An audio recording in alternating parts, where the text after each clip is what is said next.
Hello, welcome to this video. Thank you so much for tuning in, sharing this now moment with myself and with one another. If you haven't seen these videos before, welcome. Welcome back if you have. My intention is unity and oneness.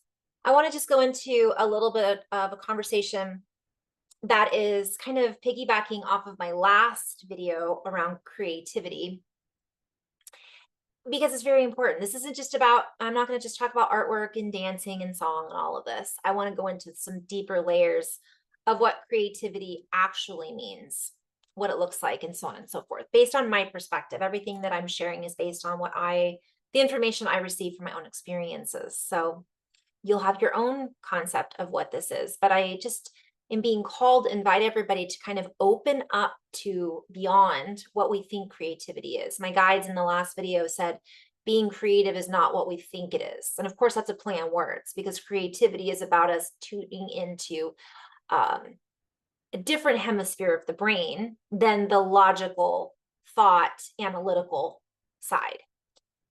Kind of. But in actuality, it's tuning into all of the brain. And so certain times we think sometimes of creativity as being just that right side, artsy type arena, if you will. And that isn't the case. Creativity can involve all of the arenas of our reality and how we use our brain and so on and so forth. So one of the reasons I wanted to bring this up is because, number one, I keep recording and channeling information about it. So obviously this is a hot topic for my guides to be going over and over and over again about it. The other thing my guides keep going on and on about is the DNA and our genetics and how creativity has this impact on the genetics. One of the things they've shared with me is that obviously the more receptors we are opening, we are connecting with and through, the more receptive we become. So we receive more and we give out more. And I'm not going to go into too much detail in that. I did a video in my previous video, if you feel called to watch. I labeled it creativity. I can't remember what I labeled it, but I'll list it below. Something about creativity, and it was within my last two videos if you're watching this now. And what they're sharing with me is our entire way that we work with our biological system is changing. The biology of our, everything is shifting. And using our creativity is so important right now in creating our new reality. And many people's receptors have been shut down. They have been receptive to only one thing, one story, one belief system, whatever it might be, or a limited view. And that limited view has limited their view, limited their ability to view and see the bigger picture beyond whatever picture they've been tuning into. What they share is it's like a muscle. You have an overworked muscle, and the other muscles haven't been worked, and so they've atrophied. And so if we play with that, we're being called to start using some of those other muscles so that we can become well balanced. And the word that keeps coming through is reorganized. We're reorganizing our relationships, our bodies are reorganizing. Everything is in a process of reorganizing. I'm not going to go too much detail on that because I will be posting a channel flow message about reorganization. But essentially, we're creating a new order to things in the way in which we interact and how we perceive things. It's not separate from the old, it's in addition to. So it's like an add-on or a second story, if you will. So we have a little bit of everything and we have access to. So when I get asked, when I'm doing a session with someone, one of the biggest concerns, questions, subjects, or topics in session is, I don't feel creative. And I'll share a couple more topics that are very common, and maybe you'll fit into one of these right now in your own life. And it might not be that you've never felt creative, right? Sometimes I work with someone and they're feeling, I used to be creative, but I've lost it. Or the opposite, I've never been creative. I am not creative. I don't know how to be creative. Another thing I hear is, well, I don't really have time to create things because I need to make money. It's a waste of time for me to create, and I'm going to just touch briefly on all of these. And I'm going to tie this in with one of the bigger topics that's part of this, which is I'm not sure what to do with my life.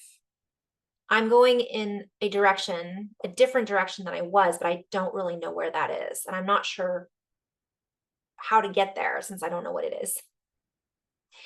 One of the topics I get is, I think I want to do something different, but I'm not sure what it is. That's another one. I'm not sure what my mission is. I get that a lot.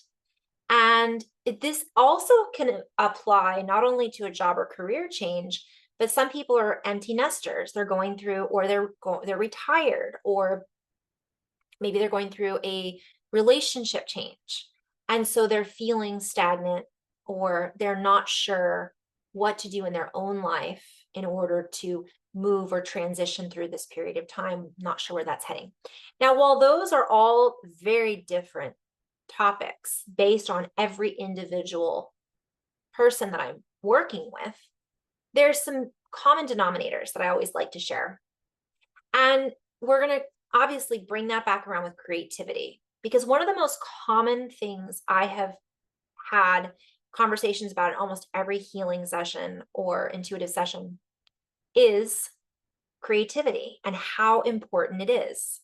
And again, I'm going to go back to my guides lately that are just like, look, if you're not using the receptors, you're not going to be receptive to what it is you're asking for. How do you use those receptors? It isn't just about thinking about what we want. It isn't just about thinking about anything. And again, one of the things they always say is creativity isn't what we think. So we can think about something and create something from that space, or do something creative around what we're thinking about, but it isn't actually just the thought, and it isn't what we believe it is, if that makes sense. So I'm being called just to share briefly. Let's turn the slide down a little bit. The definition of creativity, and this is just, I just put it online. What is the best definition of creativity? Creativity is defined, and this is actually California State University in Northridge. Creativity is defined as the tendency to generate or recognize ideas, alternatives, or possibilities that may be useful in solving problems, communicating with others, and entertaining ourselves and others. Pretty broad, right? Like, I don't know how many of you guys, when you heard me say that, like, most people think about creativity and they're like, oh, dance, art, creativity. I'm going to, make beautiful cupcakes and have beautiful baking experience or cooking experience. Yes, those are all creativity. But that's not the only definition of creativity. So sometimes we end up, the guides call it pigeonholing ourselves into thinking we aren't creative, because our concept of what creativity actually is limited. And therefore, we're limiting ourselves on what we think we can accomplish or bring into our lives creatively. So I just feel called to share with you guys. Nothing about that creative definition has to do with artwork or being talented at something, right? So when someone says they're not creative at all, and I get this a lot, that means you can't recognize ideas, you don't recognize alternatives, maybe not good at solving problems or thinking of possibilities that could solve problems, can't communicate with others, and we're never entertained. Now, if that's someone I'm working with, we have a lot of work to do. That's never someone I'm working with. That isn't most likely any of you. You might feel that way, but that's not really the case. And that's how it is most of the time. We think one thing, but that's not necessarily the truth of the matter. It's what we've come to believe. So I would invite anyone watching this that feels called to just ask yourself if any of those talents, such as communication with others, problem solving, possibilities that would be useful in problem solving, like concepts, recognizing new ideas, generating these, and entertaining others. Maybe you're a class clown. Are any of these things one thing that you've got in your toolbox? And I would venture to say, yes, everybody has one of those things in their toolbox. And there's so much. You guys could just look it up. It's fun. What are the 4 types of creativity? Ooh, I didn't know there were 4. Ooh, this is fun. So part of what I'm sharing with you is be curious. Ask yourself, where is it that I've limited myself on what I feel I can create? What is my definition of creativity? Write it down. See how you can expand from there. In an AI overview, if I look at the 4 types of creativity, I'm learning as you do here, they're often categorized based on cognitive and emotional aspects. I think that's important because a lot of people think that creativity is an emotional thing. I was told recently by someone in session, I don't have time to create because I need to make money. Well, the irony is this particular person, thank you for allowing me to use this story, by the way, we won't use names. They said it generally in that way, and this person is a personal trainer.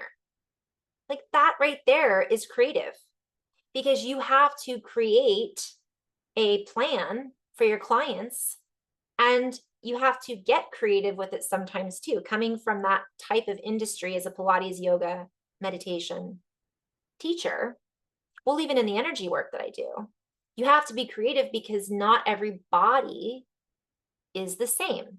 Sometimes I have to think outside of the box of the plans that I put together.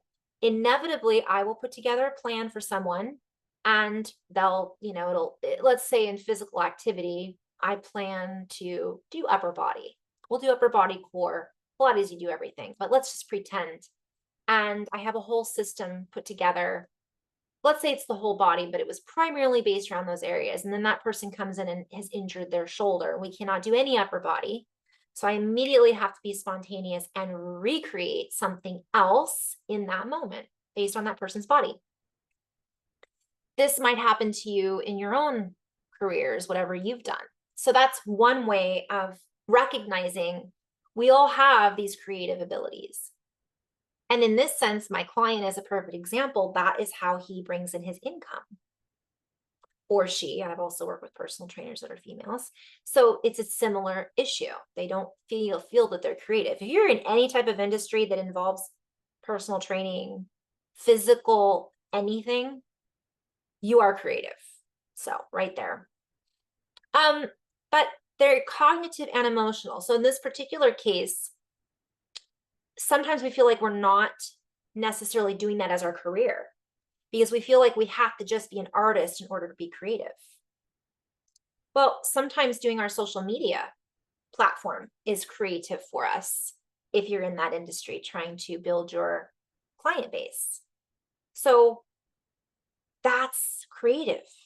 You might have somebody else do it for you, and then that's a whole other game. That's a whole other situation. But I'm just trying to share getting outside of the box, even though it's ironic. The 4 types are in a box. And I just said, get out of the box. And I would love this. I mean, I would encourage you to play with this a little bit. This is on study.com. They're saying that it's deliberate and cognitive, deliberate and emotional, spontaneous and cognitive, spontaneous and emotional. So we're looking at right side, left side of the brain. We're looking at thinking and then making it into creative stuff and so on and so forth. So if you're really analytical and you like to analyze this, and maybe that's what's blocking your creativity, play with something like this. Use that box as a key to ask yourself, where am I being deliberate and emotional in creating something? What feels good? I am going to create this tomorrow. It could be something that you're putting together for work. Even if you don't feel as if it's something that let's say you've been tasked with it, it's still an aspect of you that is bringing through this creativity to the table, just to recognize those things. And I always talk about this in session. Recognize, acknowledge, raw. Allow yourself to then, once you do that, it feels different. You feel different about whatever it is that you're recognizing and not acknowledging. In this case, it's creativity.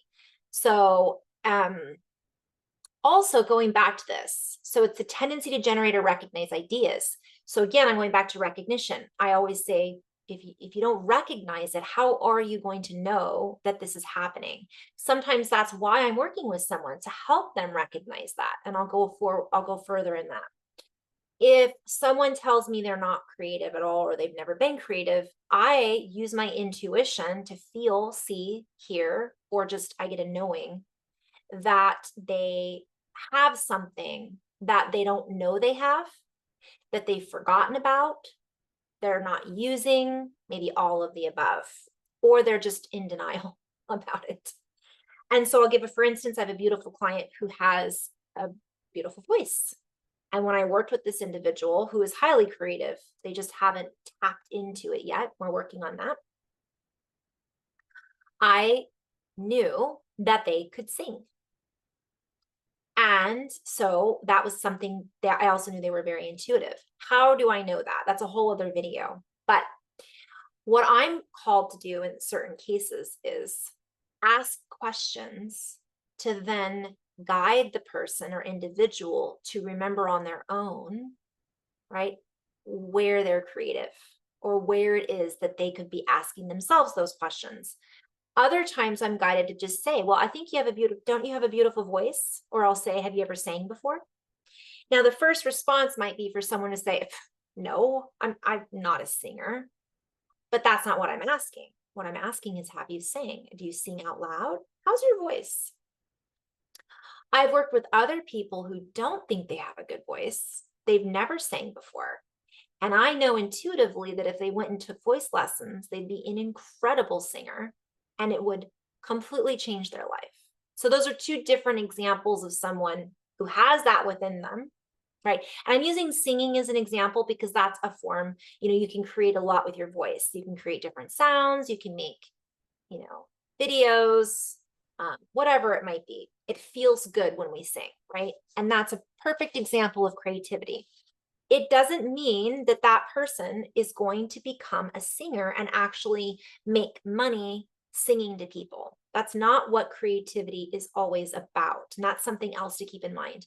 I'll go back to this other client who, as an example, was mentioning creativity is sometimes a waste of time because that's not something they're necessarily going to make money doing. It's never a waste of time, first of all, but second of all, it doesn't always have to be used in that way. So, and this is obviously preaching to the choir, but a lot of you guys already know this. But what I am called to ask sometimes is, I might intuitively see that this person has some form of creativity using their imagination and their hands as an example. And I'll see, let's say, paper and a pen, or I'll see colors in a paper, whatever it might be. And then I could say, well, I think you have a gift of being an artist. Now, sometimes if I were to say it that way, the person would immediately deny it or laugh or say, I've never ever tried art before, whatever it might be. So it might be that's something that I'm inviting them to try just by sharing what I'm seeing in their field. But more than often, I like to ask, are you able to paint or write? Is that something you've ever done before? Right? Like, I'm feeling this is your gift. And inevitably, the person will say, well, I'm a terrible writer or I'm a terrible artist. That's not what I'm asking, right? Is this something you've done before? Have you enjoyed it before? Most of the time, the person has enjoyed it or have done it, or they've been told they're good at it, but they don't believe it. So there's different reasons. Everybody's different. So I would invite you to ask yourself, make a list. Are any of these things something I might enjoy, have enjoyed, or would enjoy, well, might enjoy is would enjoy trying? make a list. Is there something that somebody else has told you you're good at that you don't believe? Even me and my voice, I'll give that as an example. I am not a singer, clearly.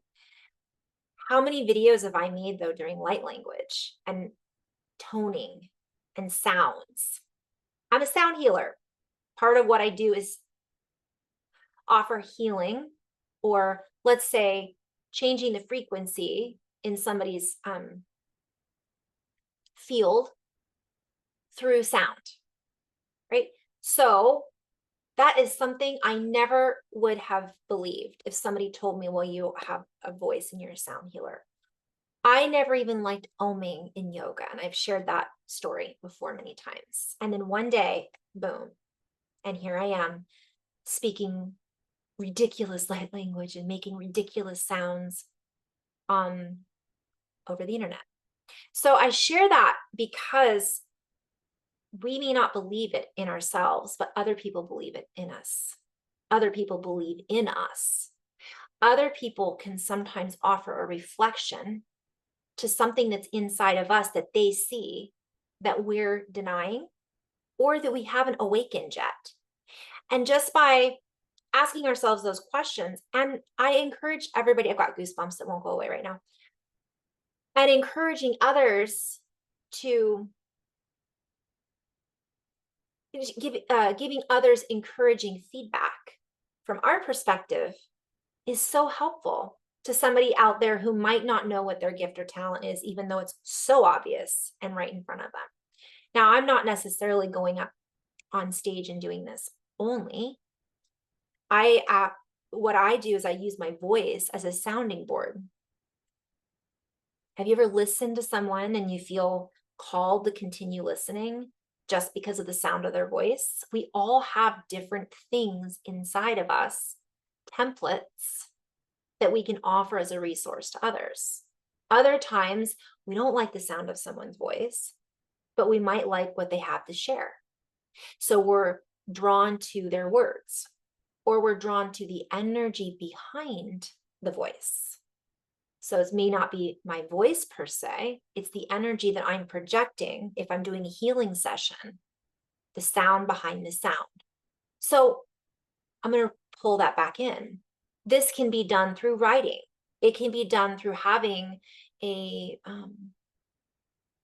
doesn't mean that you have to be a writer, right? And so on and so forth. Okay, so these are all things I was really called to share because I get it. I feel how someone may have closed down their throat chakra and never actually sang when they wanted to, didn't speak when they wanted to, because another person told them to be quiet, because another person told them they didn't want to hear them, or they made that person feel bad for speaking, for singing. This happens to all of us at times. It shuts us down. So I'm not just speaking about singing or using the throat or the voice, obviously. It could be that we wrote out a poem when we were a kid and somebody said, that's the dumbest thing I've ever read. It could be that we turned in a paper to our teacher in creative writing and they gave you a D or an F. I could go on and on. So ultimately, I'm inviting in this video to you guys to invite and ask yourself, where have I shut myself down creatively? And let's go back to what that means. Where have I given up in recognizing alternatives or possibilities that might be useful for me? Where have I, on a positive note, generated ideas, alternatives or possibilities for other people that they found helpful? Boom. Congratulations, you just used your creativity. Recognizing that, giving ourselves a little more credit, valuing that. Some of this is about us not valuing ourselves and our own creative talents to give us that gift of time. Because we think in order for it to be valuable, someone else has to give us money or give us recognition. So we all have these gifts. It's just a matter of how we're using them and if we're using them. Okay. How about a sense of humor? Have you ever met someone that's just really funny? Maybe you're really funny. I can be hilarious. At least I think I am. Make ourselves laugh, right? I am really goofy. Some people are really funny. My husband's really funny. He's got a great sense of humor. That's a form of creativity, using that to cheer somebody up. I mean, that's being creative. Tuning in and making somebody laugh, actors are using their creativity. Obviously anything in the performing arts, but it's not just that. So producing something, right? Again, it could even be on your social media platform. I think I talked earlier about this picture, right? I like to use photos and I like to, they inspire me, especially nature. Getting out in nature and then going and writing something down about what you saw. That's creative. Now, again, I talk about working a muscle in my previous video, and it is, for some people, I'll mention, and I remember somebody, I won't mention your name, but you just popped in, a client I had, beautiful session with years ago, a couple sessions. She actually sent me a beautiful painting. And I can't remember now if you were painting or not, but my point is in this story, because there's been several beautiful humans I've worked with who are similar in this circumstance where they, well, I'll just use another example. Painting. I've had some people tell me that they are terrible painters, but in my vision, I'm seeing that they need to paint. And it's not about what it looks like when we're done. I'm going to show you guys an example of my own painting. So this is my beautiful artwork. Looks like a kindergartner did it, maybe preschool. I have it in a frame. So this was one of these really cool like art projects. I'm sharing with this with you because my sister took me on this amazing trip years ago, and it was part of this project that we did. And I'll never forget, her piece of art looked like a beautiful pond with water. It was just beautiful. It looked like driplets and droplets of water, totally opposite of mine. But so that right there, what I did was I just did it kind of with my eyes half closed. And then this artist interpreter interprets what it means energetically through the shape of the colors, through how defined I made the artwork. So that's an example that if you're not sure what to create, find a class that does something like that. And this was out in California. But you can get creative, solve your own problems by being curious and looking around, opening up the receptors to see what's something different that can get me into accessing my creativity.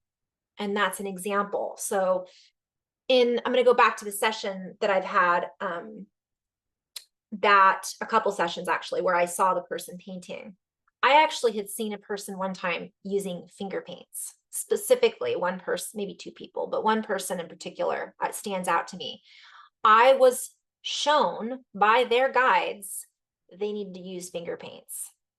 Well, that was crazy, but the more I looked it up, yeah, get the fingers dirty. Feel the paint and the texture on your fingers. And part of it was because this person needed embodiment. They needed to get into their bodies and feel texture, feel what it felt like to take something and move it on a piece of paper, and then to connect the left and right hemispheres of the brain into color. And that was the reason that the guides were saying to do that. Also, there was a connection from what I could see in this individual's field that would bring them back to preschool. or bring them back to the last time they used finger paints. There was something healing for that individual with that process. For others, it's paintbrushes. For others, it's sculpture, right? I've had a couple people that I've seen them sculpting things. Sometimes it's not about the color, it's about the texture. Sometimes it's only about the color. And so that, what I drew, it doesn't look like anything, but to me, it represents a butterfly in a gold, well, it's a butter bat, a bat butterfly in a golden bowl.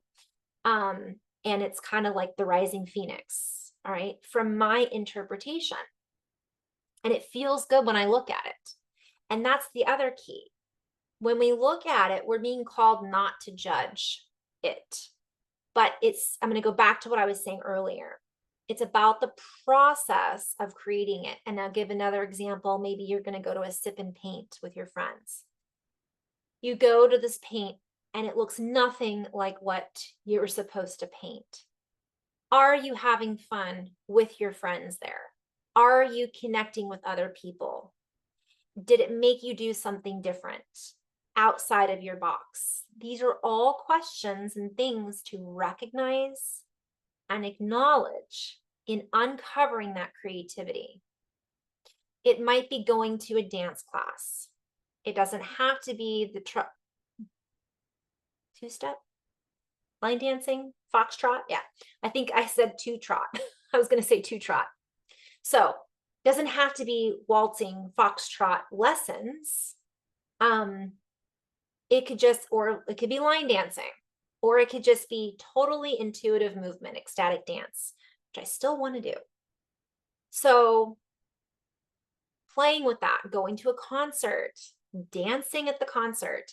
I went to a concert, I think I went and saw Odessa not so long ago, and it was so hot. I mean, it was just ridiculously hot at this concert. And by the time, I mean, it was something where you figure all your makeup's run off your face. You look like you just ran through a shower. People were looking at me funny, probably because my dancing was not good. I did not care because it felt so good.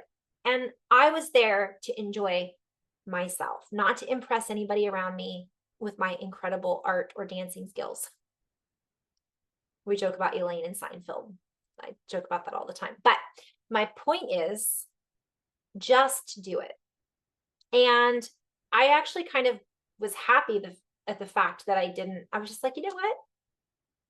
Who cares? I kind of feel sorry sometimes for people who are judging me because I realize I was that person at one time. I judged people and thought, oh my goodness, that person's crazy. Now I'm just like, good on you. Good job. Way to just rock it.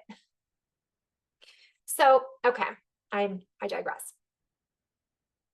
Asking ourselves, where are we judging ourselves because we don't want other people to see this side of us?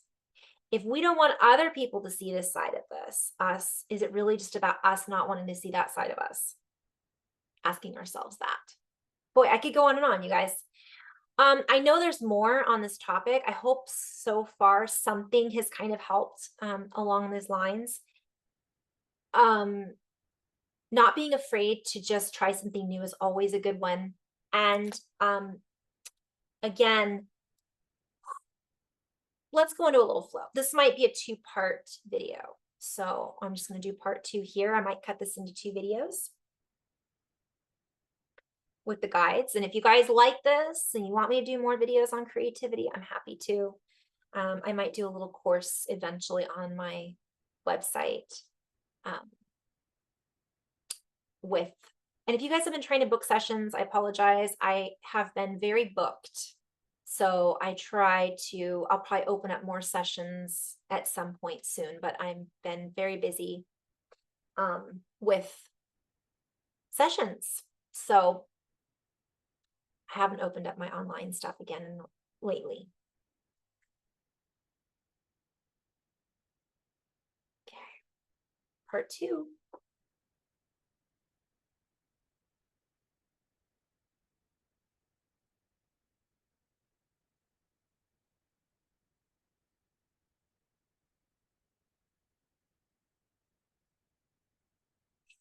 All right, so I'm just going in with the guides. And I can literally feel this movement kind of come through me. I'm gonna keep switching. When I tune in. Dewa shiki mai wahane kish unawa. Bukune shi wakumaha et ish ukunuaha ish unewa. Little light language. Kiwo oshui o maku o shinene kuamaha et ish tuk unehewa. So as we access beyond the barriers that we have once been held within before, that which has been accumulated, that which is holding us back begins to dissolve. We begin to articulate in a different way. And as we move into this new zone of composure, plan words, this new zone of composition, we begin to create new compositions. We begin to recompose that which has been stored within. And we recognize that which has been hidden, that which has been holed up, if you will, inside the template. And so we begin to access the wholeness and completeness of our template of creativity, of our template of grand design. This enhances our relationships with ourselves and with our ability to see more clearly that which is laid out in front of us. We invite you to be the artist, be the maestro. We invite you to retemplate that which you are seeking to restore. Okay, so I'm being called to just pause for a moment. I'm seeing when somebody does restoration, right? Like makes furniture and repaints it. That's an example of creativity. I'm also seeing that we've got, when they say whole, it's completeness inside. It's wholeness. We're coming back to wholeness. We've held it up. We've held it up, right? It's been kept hidden in this little compartment. And by the way, if you guys are artists and things like that, it's obviously you're using your creativity. And there's another subject I'm being called to talk about with that, because I'm even seeing some people who have been using one form of creativity, they're feeling stagnant. So I feel called to touch on that. And what I'm being shown is there's all different forms of creativity that are being activated within our own template. So they're saying to resurface it. So utilize it in maybe a different way. And this will change how we're interacting with it. Some people love painting, but it's grown old, or the style of painting that they've done, and they want to try something different. So even artists can become stagnant and feel like they're not creative. It might be that you're being called to write a book. It might be that you're being called to get outside and garden. So what I'm being shown is things are slightly there. Again, I'm hearing we're making adjustments. So as we allow ourselves to adjust to what is coming in, we change that which is now coming up from within. The structure of our dependence changes. We shift out of codependence. We shift into an interdependent society that depends on the ability of alignment, more so than the misaligned majority that many have been following, one might say. So I'm being shown social media. I'm being shown that there's been a certain template that a lot of people want to follow, and they think that that's how their creativity has to look. But this goes deeper than that. This is also kind of talking about the collective masses, so to speak. And as we awaken in our individual complexity, we awaken as a mass, if you will, collective, collection, collectively, creatively, wave of consciousness. We consciously interact and co-create in waves. We awaken in waves. We bring through waves of technological resources, abundant and abundant and activating, eye-opening, heart-centered awareness in our creative patterns, in what it is we choose to create, how we choose to create, what we see as creative, and we see what we are creating as a majority change. We change the rules and regulations of what we can creatively compose of, comprise, and we create a reflective and resourceful, resonant. I'm hearing comprisement and compromise. So that's all a play on words. It's like we come to a resonant understanding and an agreeing. It doesn't mean that we're giving up more than another person does. We all say, I see you and you see me, and we can agree to disagree. Yet here we are in abundant co-creation in reality, creating what it is that we wish to see in this new reality as the new reality that is the collectively, creatively, interchanging, exchanging new abilities coming online. I could keep going. And that's another thing. Don't forget about poetry. Don't forget about the rhyme.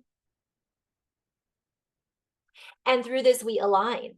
We align with that which we are looking to create. And so for those of you who are lost in the creations of others, who feel lost in lack of abundance in your own creative will, we invite you to allow yourself to see, to be all that you can be within the company of yourself, within the company of all that glitters. This is a plain words. We would invite you to, I'm being shown like a big piece of paper where somebody just splashes glitter all over it. Art.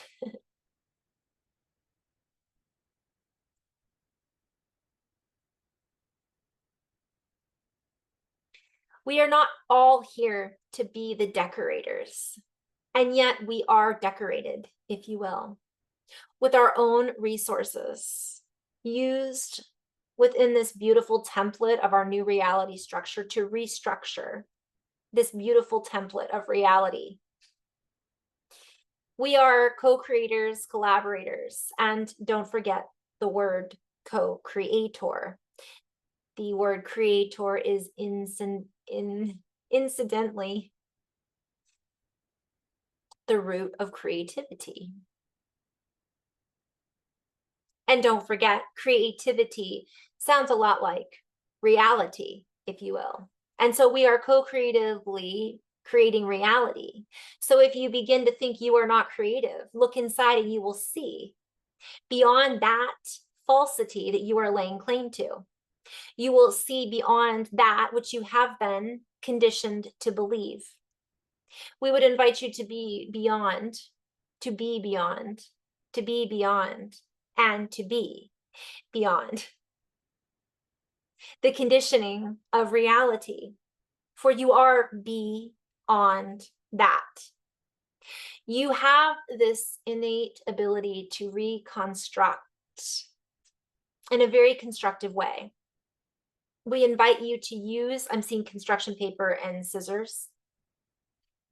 We invite you to use your youthfulness to go inside and channel your fountain of youth, to change the channel to that which brings you a youthful glow, to bring about that which makes you grow in abundance, that makes you feel the abundant glow from within.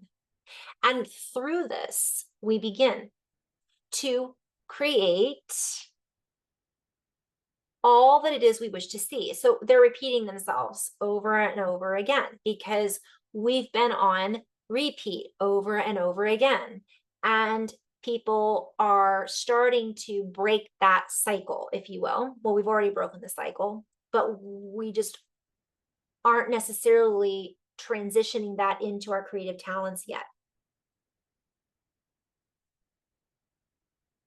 If you have the gift of gab, use it. It is an abundant creative energy within your particular template. If you have the gift of feeling, use that. Feel into certain situations and see how you can be of service. Perhaps that is what makes you glow from within. Yet don't forget that you must go within to feel these creative talents.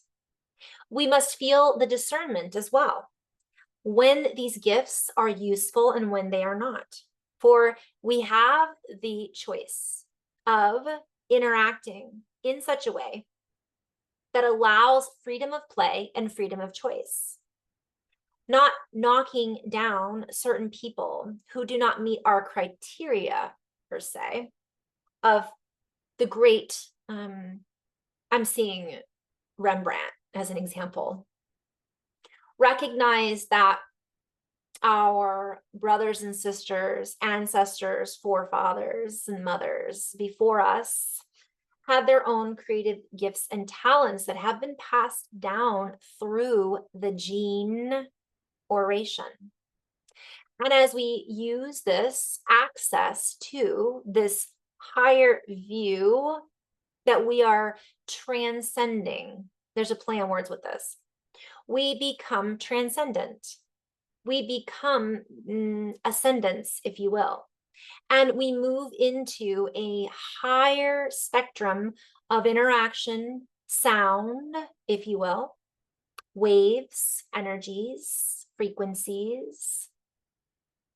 And because of this, we become, again, the collective sea of energy that creates new possibilities, that creates new realities, that creates a joyous space in which we all feel the joyfulness of feeling, in which we all feel the joyfulness of expression, the joyfulness of radiating that from our being, from our, okay, I'm being shown bumblebees and beehives and these beautiful shapes in the honeycomb and working together, and I'm being shown pollen and carrying that as a resource, as abundance, to then create this, I'm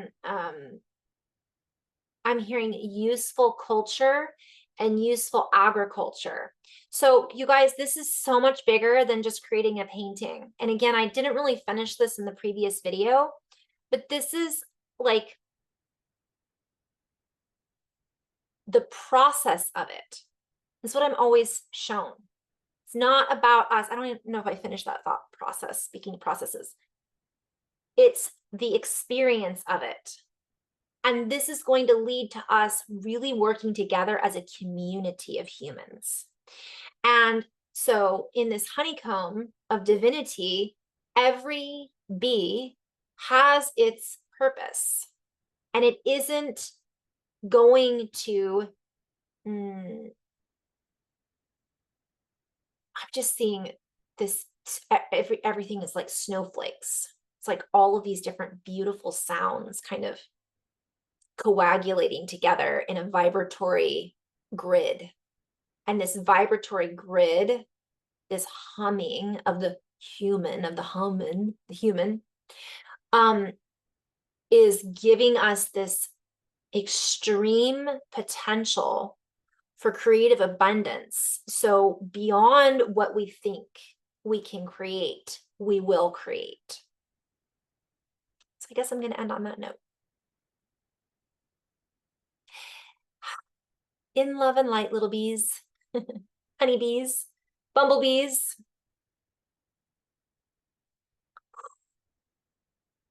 Namaste.